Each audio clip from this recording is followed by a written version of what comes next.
Hello, everyone. Welcome to another episode of Lunch Tech in Chat.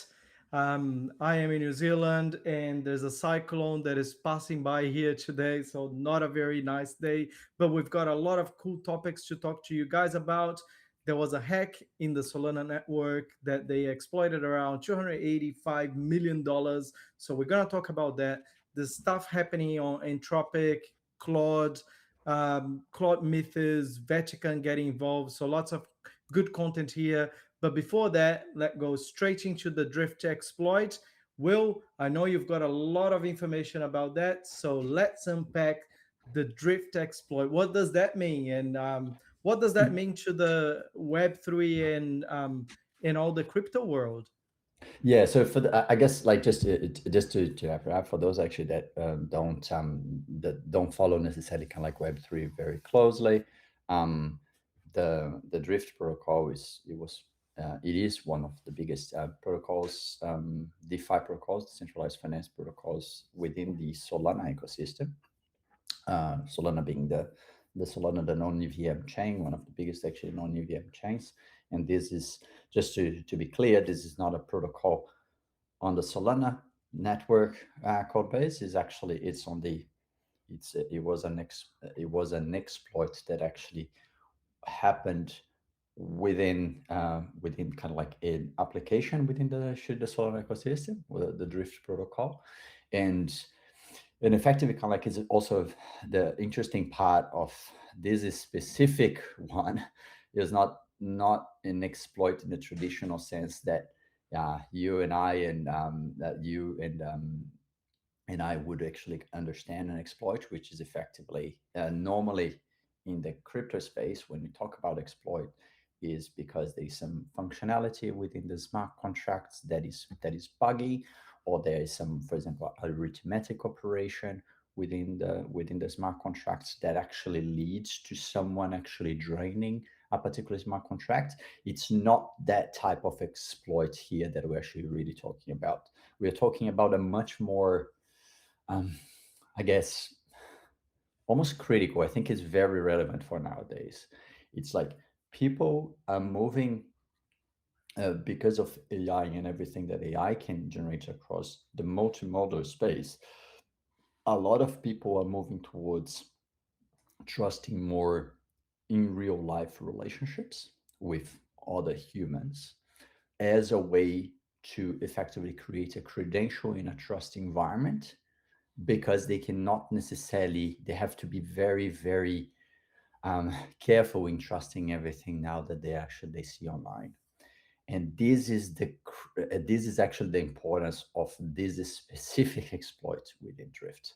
So just to give you guys like a bit of like a context. So the attackers executed a multi-stage operation to gain privilege control and to drain the protocol funds within Drift.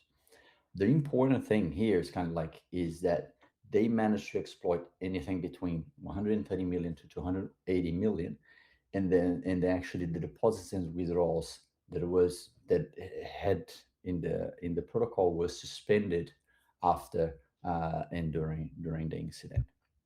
But the critical information here is that the attackers, they spent months building in real life relationship with critical protocol operators. So it's essentially like the maintainers of the protocol. They had 6+ months of relationships with the attackers. So with the real kind of the real people, not necessarily the people that run eventually the code, but actually related parties to the people actually running the code. So going into conferences, gaining social trust with the developer team, the maintainer team of the protocol, doing through all of those iterations, because in a way it was like knowing this premise here that was actually talking about earlier, which is like people moving away from trusting things online and actually trusting people that they meet in real time. The attacks were extremely sophisticated because that's exactly what they did. They built a trust layer with the developers and the maintainers of the protocol off chain, so in real life, through conferences, participations in workshops, etc., etc., etc. so that eventually they could be trusted enough to also be developers within the protocol. Right? So that's how it all started. Is The the thing that I think it's crazy, and I'll let you continue, but the thing that I think it's crazy is they invested 6 months plus in preparation of this, but also they put around $1 million of their own money, of their own capital, like testing this thing out and building what was going to be their tech. Like it has yeah, been really well planned. It wasn't like out of no, luck, no, right? Like they really but thought about this. definitely not the work of amateurs in this case here. So right, it was just it was they knew about all of the unspoken and uncoded social layers of interactions with normal crypto protocols, right? So they knew that if they wanted to be trusted, they need actually to meet the right people. If they wanted to be trusted, they needed to to, for example, have a bit of skin in the game by putting some of their own funds actually to work. If they wanted to be trusted, they needed to show that they had the skills to operate um, a, an important protocol. So they knew all of the, I guess, I'll call here manipulation tactics that are necessary for you to gain the trust of a critical developer team. And once they had passed all of those thresholds of it, they were effectively ready for running what was actually the intention from the beginning. And the And attack is being attributed to a North Korean group yeah, that is like state affiliated called UNC 4736. So it yeah, sounds like it's even like I don't know if that's the right way, but state backed up, like the government is involved in the hacking. It's yeah. meant away. It's crazy. It's crazy. So it's like it's how this gives us a bit of an insight into how some of the, I guess, even like state sponsored activities, how sophisticated they are getting, right? And when we talk about it, I mean, we talk about sometimes, geopolitics here, um, in the pod when we talk about the Iranian war or relationships between NATO allies in Russia. We talk about like different, I guess, actors. And I guess if you cover that, like the axis of evil that we're talking about in the West, like, Russia, like a few key players like Russia, China, Iran, North Korea, and a few other proxies of each of those. It's effectively like the level of sophistication here is actually very high, and whether I guess the defenders of some of the attacks are sophisticated enough to understand that there's sophistication on the other side. This is the real thing, right? Like, because they went as far as engaging this group, like that this attack is being attributed to. They went as far as engaging people that were not directly in the core group of the attack, that were kind of like the people that they were meeting with, like the developers of Drift they were meeting with. They were not the core developer group that eventually triggered the attack, right? Like, which is managed by those like state related entity of a North Korean group. But but this but there was enough sophistication, so actually that group that was meeting in real life, it was knowledgeable enough not to let any, I guess, of lack of knowledge um, kind of become apparent for the developers with who they were operating. So you have a multi-layer level of understanding to allow actually such an attack actually to be executed. It was extremely well played. Over 6+ months, lots of travel, lots of meeting conferences, lots of actually expenses put into the execution of attack, because from the point of view of the attacker, this was basic ROI our ROI calculation. If we spend $2 million into going to all these conferences plus putting things to execution, et cetera, and then we can exploit 300 million, it's a pretty good ROI, right? Oh, It's crazy. and I Just was just while you were speaking, I was reading some more details on the news, and yeah. they used a lot of things. So, like you said, there was a lot of human interaction and building trust. There was also fake test flight applications for iPhone apps that they used, vulnerabilities in VS Code and Cursor, and they exploit a Solana feature called durable nuances, and they trick the console members to pre-sign transactions. And what they actually did is they created a fake token called CVT, and they Mm. manipulated that token for the value of the token and the collateral to really inflate, and they withdraw all the money into USDC, Solana, JLP, BTC in 31 like really rapid transactions in 12 minutes. Yeah, it was It's super quick. amazing how they've done that. Yeah, and all of those other protocols that you're mentioning, like Jupiter and etc., they are also critical protocols within the wider DeFi within the Solana ecosystem, right? So this is one of the things where any such exploits that happen, when they happen into a core protocol in a particular ecosystem, right?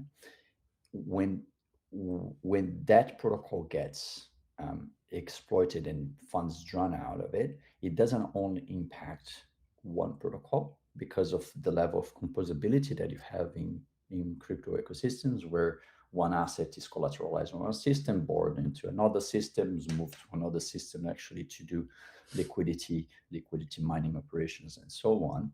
So there's always more than one effect, even if the other third-party protocols, for example, Jupiter, which is an aggregator of for liquidity, um, even if that protocol doesn't get impacted in its code base directly, it gets impacted indirectly, right? Because there's a composability effect, and if such operation happens on one protocol on one side, eventually you have like a side effect in terms of actually how the market in other protocols actually also react to it. So it's pretty amazing, extremely sophisticated. I'm kind of like amazed, kind of like if I put my uh, Technologist hat. is oh, and also like is my contract auditor kind of like hat into it, and I kind of like I look at that and I say like, this is the layer that no smart contract auditor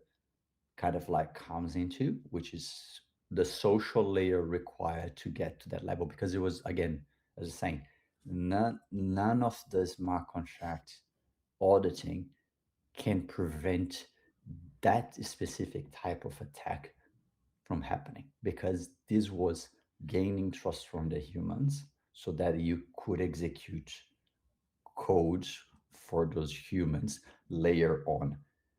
There's no test, there's no library for that type of test, if you know what I mean, so it's because the social layer is not taken into account whenever you do actually smart contract auditing tests, right? Yeah. So it's very interesting.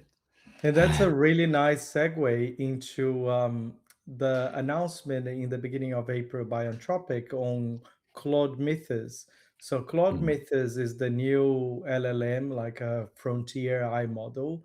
That they saying that is exceptional, but also really dangerous into cybersecurity capabilities. So this model, like I know this Anthropic is going around the world talking to the big companies, just trying to get people to understand how powerful this thing is. And I know even when we had GPT-2, there was lots of news on, oh, this is a dangerous model that is going to get released and la la la. There's a lot of hype, there's a lot of marketing, and I get that as well. But on the yep. information that we have currently, it shows how powerful this thing could be. So it's talking about the model being able to discover 0 day vulnerabilities across major operational systems, which also, Yeah. so the hands of, let's say, the good guys is a good thing because you can find the vulnerabilities and fix it yourself before those vulnerabilities become something a bit more dangerous, right? But then Yes. the hand of the bad actors, this is like a hacking and exploitation tool that is so powerful that you can't even imagine how people would be getting access to things that humans have never thought of because of its capabilities of exploiting even like zero-day vulnerabilities. So Yeah. It's Entropic has huge. now shared this with the major partners like Amazon Web Services, Google, Microsoft, the Linux Foundation, gave to them as like, you guys are now the pilot early access group. Go use it, fix all your stuff before we go beyond. It's mental. And just before I pass back to you, and it's not, if you think about how powerful this is, it's not even that expensive. It's $25 per million input tokens and $125 per million output tokens. I know it's a bit salty, but if you think about its capabilities and where you would be using it, it's yeah, it's the revolution. Eh? I feel like, It's I yeah, don't it's know. absolutely. Tropic, it's either getting a lot better than OpenAI on marketing, or is starting to become the leader in the AI space. Eh? I think it's clearly a leader when it comes to the developer side. So I've actually talked to some developers recently about like the different models that they were testing. And a common commentary that I got is this like, I mean, OpenAI wants to do everything, like multimodal video, image, text, audio, etc., and does a okay job on all of that.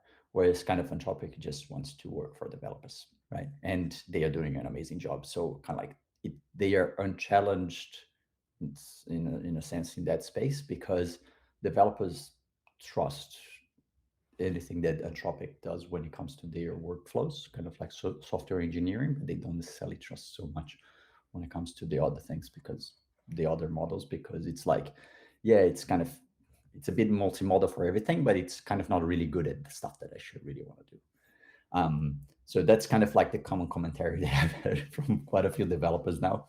Um, but when it comes to this specific model, like the Mythos, there's a whole like almost 300-page document that Anthropic has released on its capabilities, tests, and everything that it's actually doing.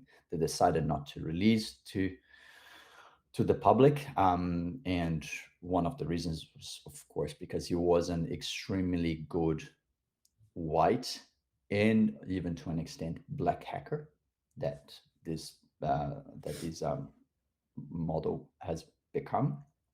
Like I saw um, some of the commentary from the developers within Anthropic, kind of like on Twitter feeds, and some of them were saying like what has happened there is that the code, so the Claude Metis was trying to fix code and sometimes trying to penetrate into systems. That's one of the ways that actually they identified that there was something a little bit kind of like dangerous with that model, is because it was trying to penetrate into systems, create kind of like system files, and when it couldn't actually break into certain configurations, for example, like configuration that actually developers put for releasing on a file, and actually there are some restrictions on those configurations.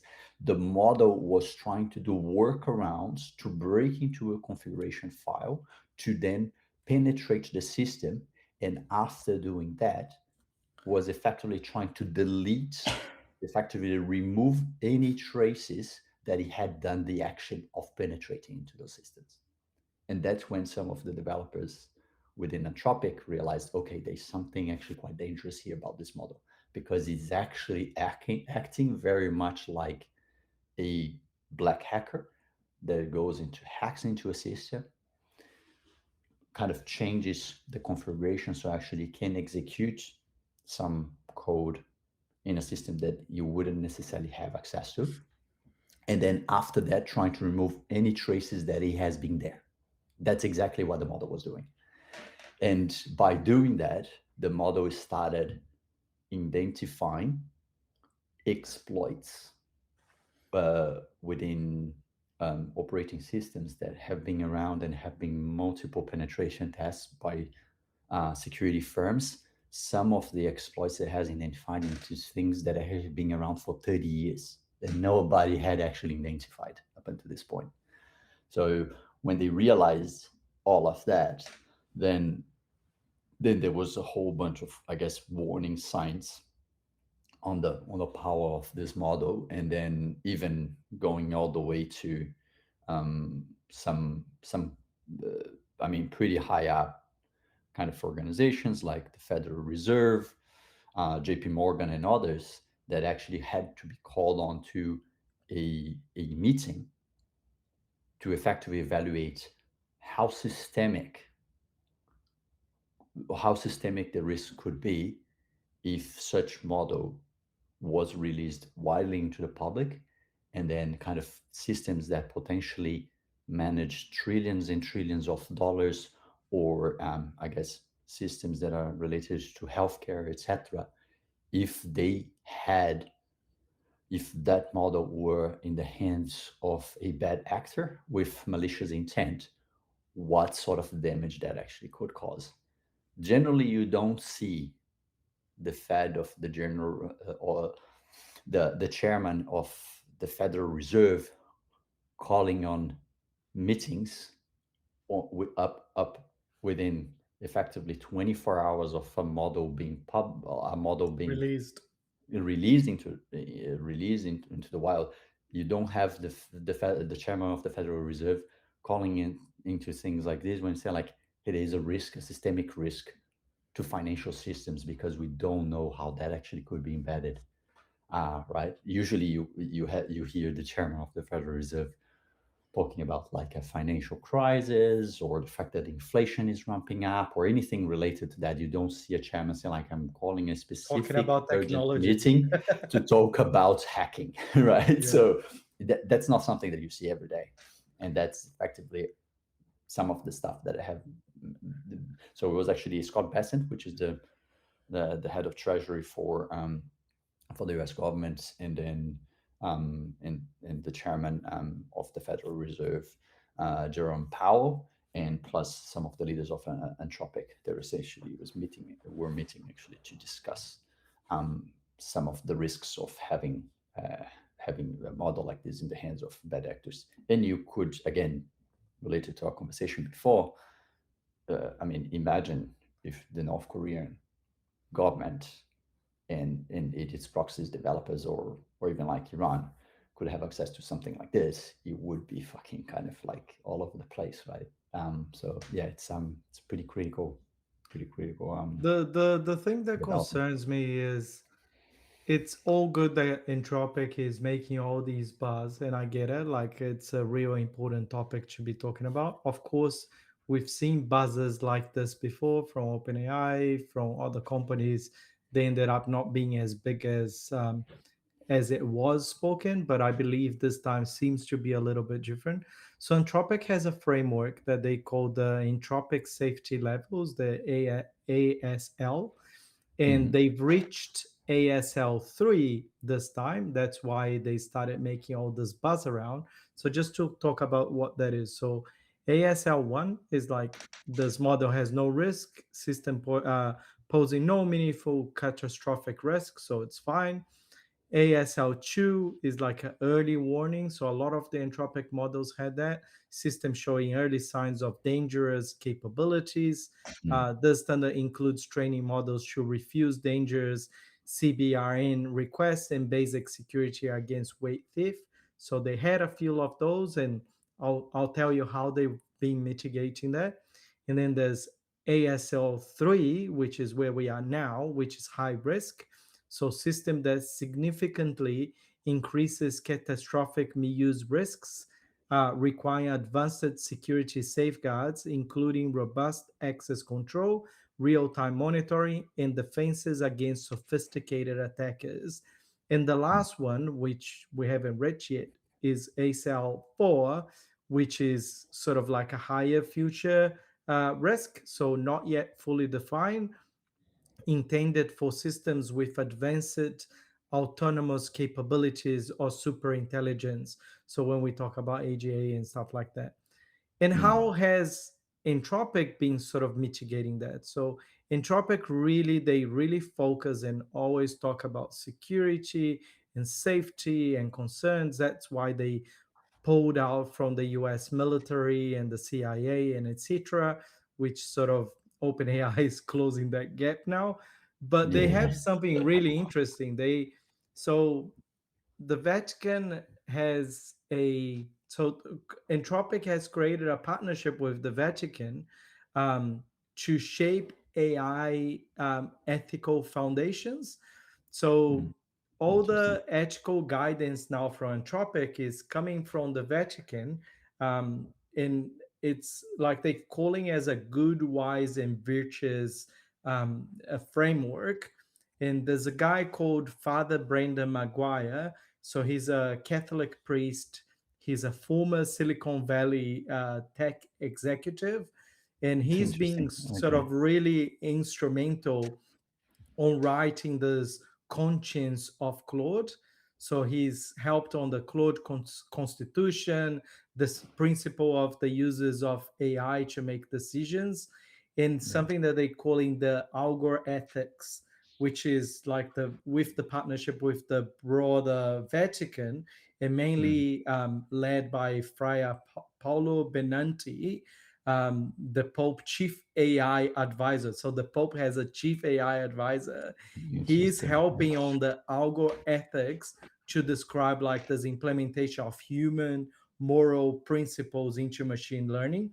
And Yeah. that's all great. And I think everyone should be doing that, independent of religion, if it needs to be Catholics or whatever. But just to have someone thinking about that and the impact on humans and the safeguards, I think it's something phenomenal. But the problem is, if Entropic got there, it's alerting everyone.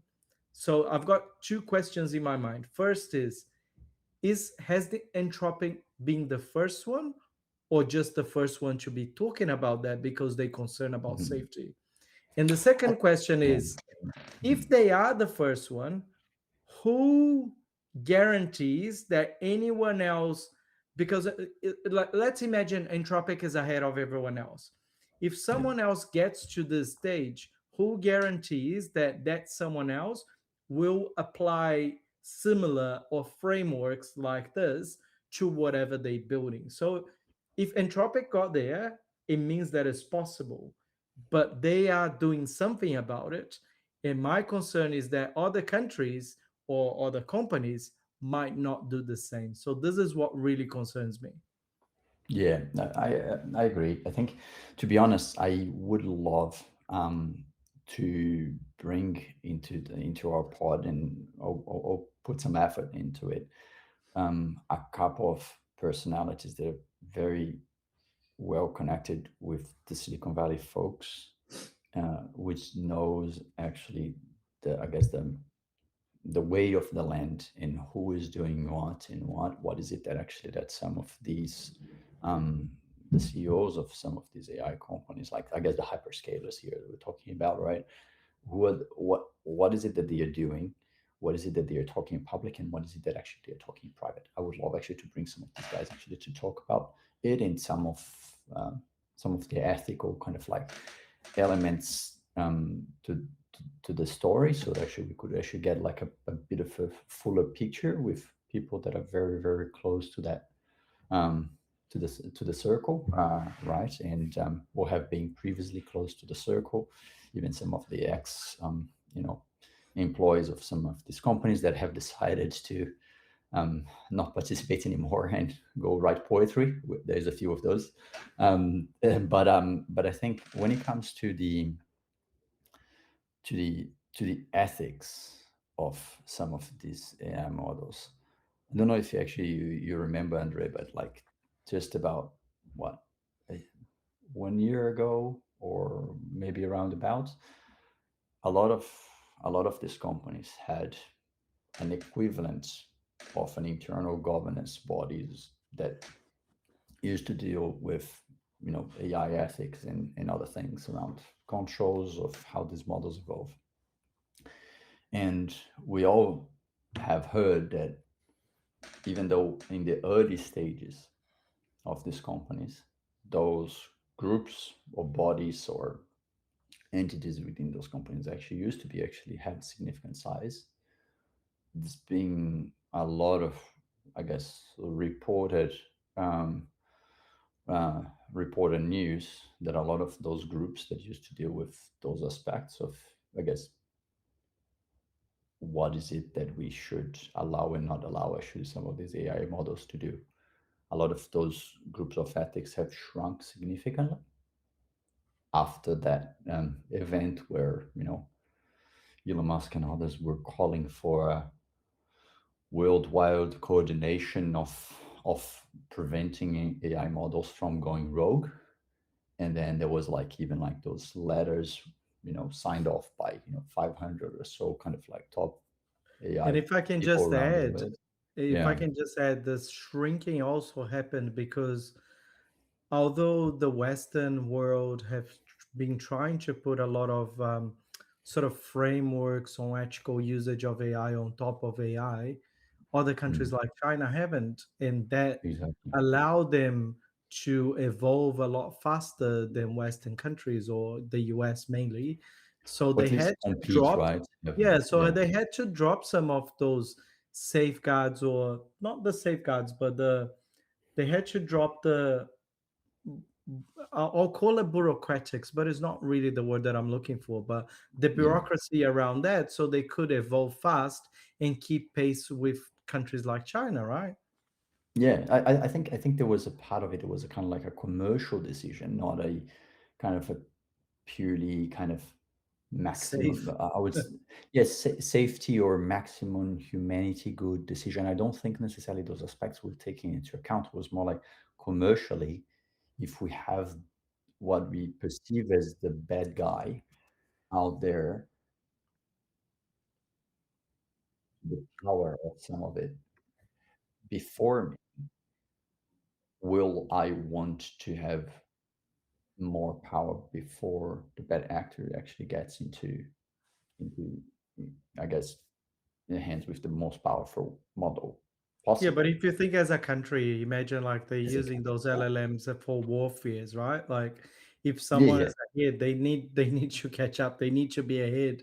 Like the US will always want to be ahead of China. There's a bit of a cold war going on at the moment of who has the smarter LLMs, because it's not just for enterprise and general usage. It's all warfare related now. Like you heard in Venezuela, the attack in Iran, they were all using AI. Like AI is part of now something a lot bigger than just the general usage and how the world's going to change in the enterprise and workforce. Like this thing is military now. no, there's no doubt. I think it's more like it's us for commercial, like as us. When I say us, is humans, right? Like humanity as a whole, us testing the boundaries of something and then saying, oh, actually, we're getting scared because we're getting to some boundaries where we might, I guess, lose some aspects of control of the boundaries, right? And originally was for commercial because we think, and I don't think we are wrong in the assumption that the West, and I truly believe that the West has created a set of ethics modules that has meant that the West as a whole, with all of these modules that have been built in through, hundreds and hundreds of years of us codifying a little bit like the ethics, the ways that we live with each other, the ways that we protect the individual, etc., like the humanist aspect of the West, that we actually have brought things to such an extent that we say like we believe that we can have a better, more ethical model for AI and AI developments in the long run relative to some centralized, hierarchical, power greedy kind of like adversary of that mentality of the West. And I still believe that's true. I don't think that is a forced hand to think that way. There's nothing that justifies that a system that has been around, say, if I'm thinking about the Chinese system that has been around, like especially specifically the communist system of China, not necessarily the long run China, but like the communist system of China that has been around for 100 years. I think it's wrong to think that system is, I guess, superior ethically in terms of protecting the individual. There's nothing in history that proves me that that's true, right? Whereas actually the West has had, at least 500 years, if not more, of building on ethic and humanist systems that think that pretty much every single ethical entity around the world has its foundations into the creations that the West has done philosophically. That's why I'm not extremely surprised that Anthropic has gone and saying like, hey, can we talk to some of the guys that are effectively the librarians of the systems, the Vatican and Vatican libraries and all that kind of stuff that they have done, like not necessarily because it was always the Catholic Church that was doing that, but they were safeguarding those creations of philosophy and etc. over hundreds and hundreds and hundreds of years, and then going back to them like, hey guys, you've been the librarians of this. Lots of controversies on what you're There, saying, there's but a lot I of, get the and I point. I get the point. and I'm not saying I'm not even saying from a necessarily from a religious point of view. I'm purely talking about philosophy here, right? Yeah, yeah, yeah. Right. I'm really thinking. I mean, you can even be, I think, agnostic, and you can even be completely atheist. But there was some organizations, and I think the the universities, the Catholic Church, the several organizations have been effectively librarians and upholders of the developments of the ethical systems throughout the West.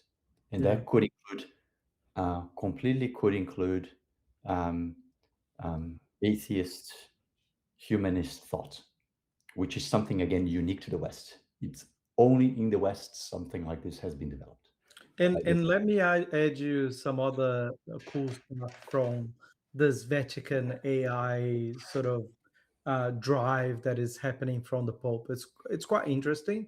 So when those sort of ethical barriers starting losing some momentum, let's say in the Western companies, the Vatican really drive a global AI governance on ethicals, Mm. and they started bringing together like those giant companies like Microsoft and IBM, and made them sign an ethical pledge for human-centered technology. So I don't know if there's an agenda behind. That's not the point of us be talking about any conspiracy theories here, but just talking about the facts. It feels like they have an interest on making sure that this will save or continue humanity. And the the partnership that they have with Anthropic is so huge that the Catholic scholarship, they supported Anthropic in the legal disputes that they had in the court defending the company on the refusing of allowing Claude to be used for autonomous warfares in the US. Mm. Yeah. So they citing all those essential ethical limits, and I think that's really important. But as we see it, because Anthropic is doing that, and Microsoft and IBM might be doing the same, it doesn't mean that everyone else is. And this is a big Yeah. race, and we've got a lot of players, and who is going to control those other players? Oh, 100%. And I think, like, I guess, like, to the point I was just saying, whether we're talking about completely, I guess religious humanism, or we're talking about, which has very close tie with what we call ethics generally, right? Or we are talking about atheistic humanism, and the kind of humanism that you see expressed by people like Steven Pinker, right? Which is a great thinker. I'm a big admirer, like a reader of his essays, right? Which he self-declared atheist, but he's a humanist, right? And both of those things are not completely irreconciled. I think they have a lot of things in common, to be honest, when I look at it. Whether you're doing one or the other, it's only in the West that you have those basic superset principles that effectively at the end of them, what we are looking at is the human is the human flourishing foundations, is the protection of the human, the individual, like, and what kind of damages can happen to the individuals if we go and open it up this roguely to anyone. And I think this is the core superset of what we're talking about here is, can anybody point to me that those core kind of like protection of the flourishing of individuals, protection of the liberty of the individuals in the long term to actually to create, I guess, well-being, knowledge, wealth for society. Can actually anyone tell me that there is any other coded, I guess, identity of ethics in any alternative systems to the West that really has scaled and whether it has even embedded similar principles? And I think if we are very honest, I guess philosophically to it, I would say the answer to that is no. There is no system alternative to ours, be it from China, from Russia, from Iran, from some of actors, where it has encoded the the core of the ethics, right? So I'm totally Western in that perspective, and I'm okay actually with that because I don't think there's anything that there is a superset that is so. And I'm a big reader of philosophy, like pretty much like my weekends actually. I'm for the last couple of years I read philosophy, right? And then when I go to that kind of stuff and I see all of those presets, and it doesn't matter whether you are an atheist, an agnostic, a religious person, doesn't really matter.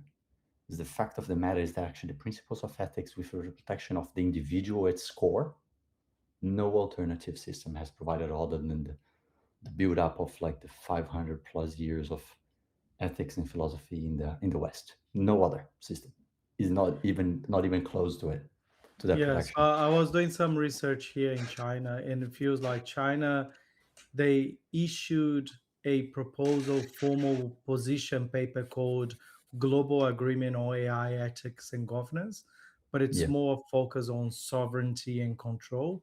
um, exactly. and I was saying that the Vatican actually, they emerged and they started updating the AI guidelines based on releases of new AIs from China, like DeepSeek and the power of DeepSeek. And a Mm. lot of the Vatican and Chinese analysts, they have expressed caution regarding lethal autonomous weapon usage on Chinese AI models. But then it's not very different from U.S. military wanting to break the safeguards of some of the LLMs so they can do No, the no, same. mm, So yeah, yeah, it's 100%. Yeah, and again, I'm not saying kind of necessarily this kind of like it's not even like a state thing. I think it's more like it's the modules that actually are in the waters that we embed ourselves in, right? And Like, will in a world where we have two big players, China and US, with all the, let's say, biggest and major, most intelligence models. I don't even know how we can define that, but how is anyone else or any other country going to compete with that? Because nobody's even half of the knowledge on AI and LLM than those two countries are. Like, of course, there are some AI popping up. Like we've got Mm. Mistral, which is sort of long has been in Europe. I know is the biggest one Yeah, with the it's most French, right? safeguards, and Yeah, they push that to be used on the European Union to keep the data local and blah blah blah. But yeah, I mean, nothing is as powerful as a lot of like Kimi, DeepSeek, those big Chinese companies, or even like OpenAI and Anthropic. So it's like those two countries, they are positioning themselves in a way that nobody else will be able to pick up to them. Do you agree with me, or am I going yeah. too No, far?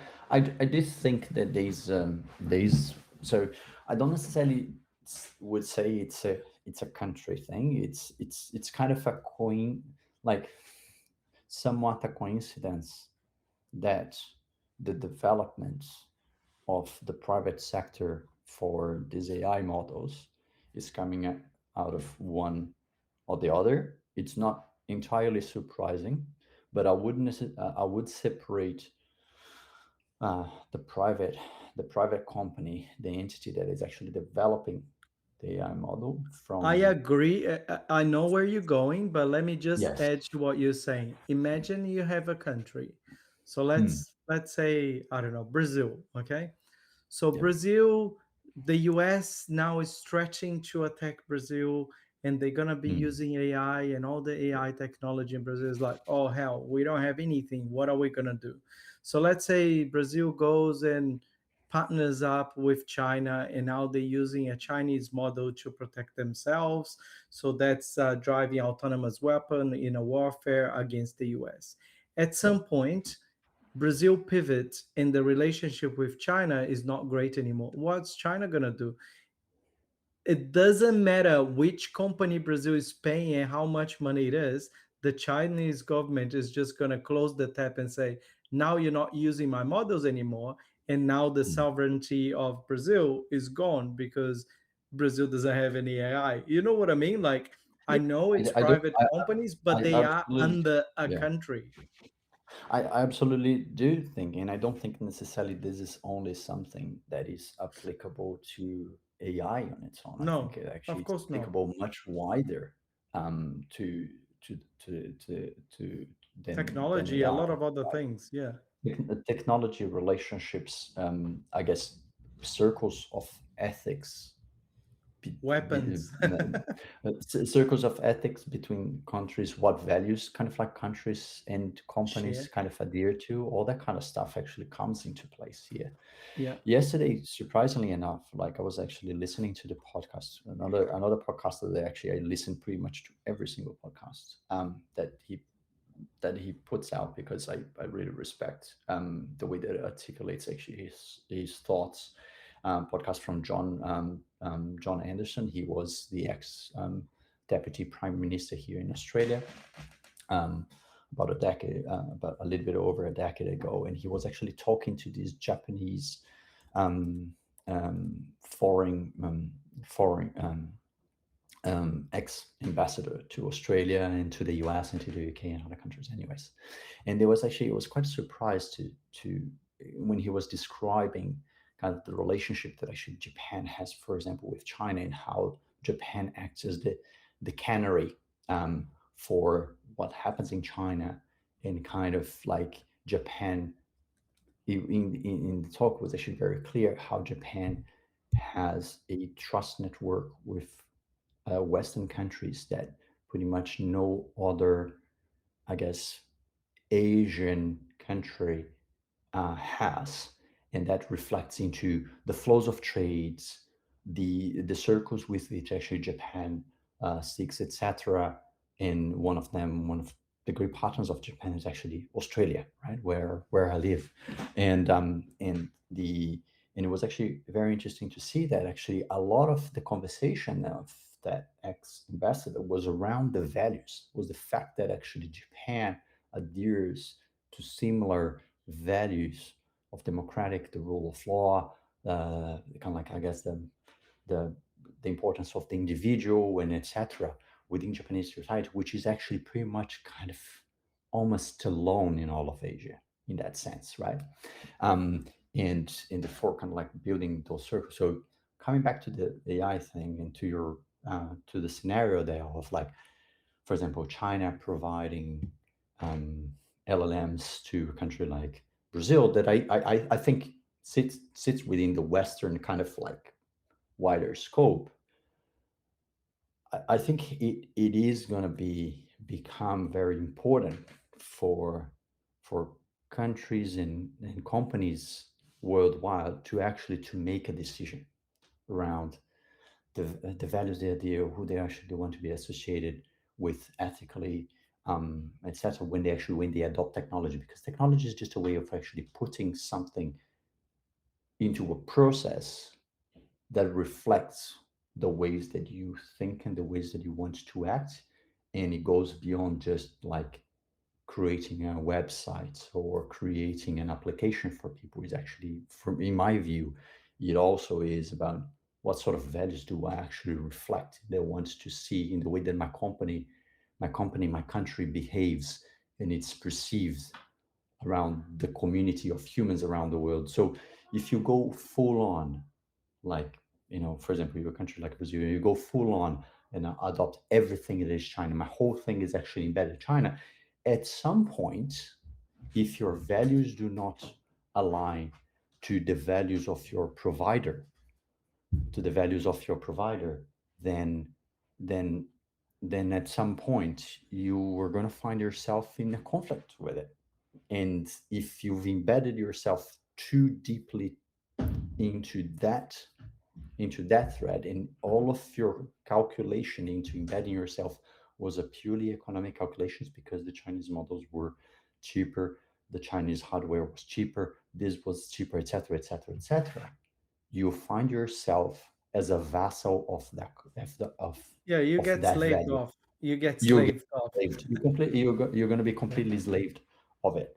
So I think some of these conversations around how powerful some of these models will become will force um, individuals, companies, countries to have to make a call on which circles they want to be part of and which circles they do not want, because it will evolve to such a deep level that eventually they will say, well, it's much more aligned with my principles and it's much less aligned with the And I completely principles. agree with what you're saying, and even in the sense that a lot of companies they say how good models like DeepSeek is, but nobody Mm, wants to use it because they're afraid of their data going to China. So 100%. then you need platforms like Microsoft to create reliable security environments to make sure that your data is not getting transferred to China. But even though people are still scared of using those models. So yeah, 100% what you're saying. I completely agree. Yeah, and I guess, like, we've seen waves of these things happening. It's not necessarily related to models. Well, a few years ago, we were all talking about Huawei and the developments of like its hardware and so on. So actually, we have waves of these things happening, and then you have companies that 100% of the time they will just adopt based on the fact that, hey, the price tag is lower, etc.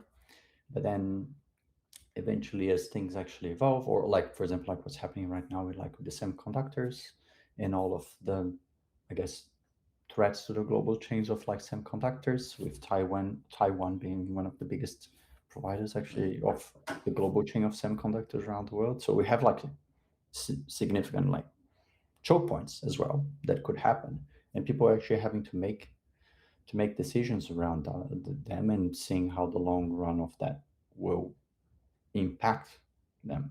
But those that I think that make all of their, let's say, procurement decisions solely based on price, I think they will regret deeply if they become actually big enough, and eventually they will have a master if they are buying from somewhere. Yeah.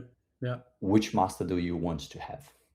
I think that's a Exactly. critical question. Yeah, right. So, in the short run, you might gain because you're going to have like cheaper pricing, but in the long run, I don't know. If you ask me honestly, would I rather have a master that comes from China or a master that comes from the US. Of course, short term, the US is having its Mhm. problems from an ethical point of view and everything that is happening Yeah, right now in I the wouldn't say presidency. US is the strongest point, but But long but but term and but history but, based, yes.